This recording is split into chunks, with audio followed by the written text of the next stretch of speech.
16 years old ako. Akalain mo. Pwede pa naman. Kaya pa ba? Kaya sa culture dress ko ito. Oo.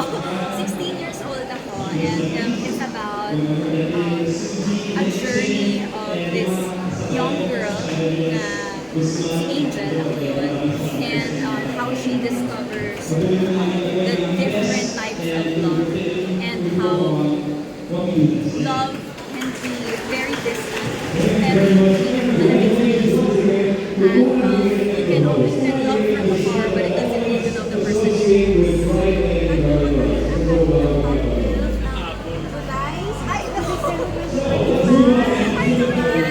Paniwala ng person kami. So, grabe, nagpapasalamat din ako sa Netflix, of course, sa kanilang pinag-usawang paniwala sa akin. I mean, from Maria Clara, Ibarra, Pulang Araw, that kind of love, Kontrabida Academy. So, grabe yung support and trust nila sa akin. So, maraming salamat. Yes, marami po kayong abangan.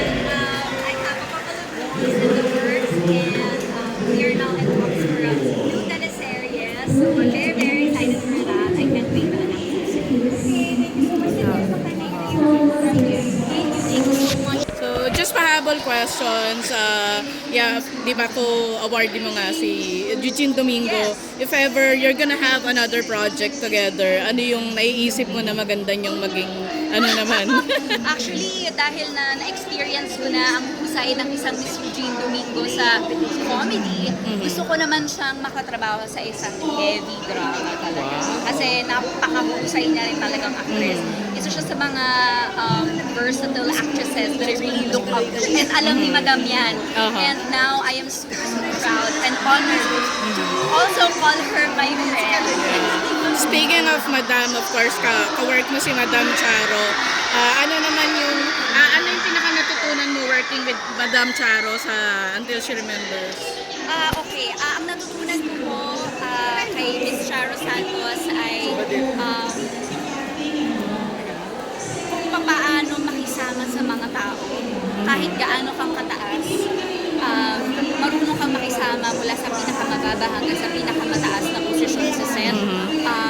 Wala kang pinag-iintay na tao. Napaka-respectful sa lahat. And most of all, napaka-giliw niya. Grabe. At napaka-sipag niyang mag-TikTok. Ang dami naming TikTok. Abangan niyo. Okay. Thank you. Thank you so much.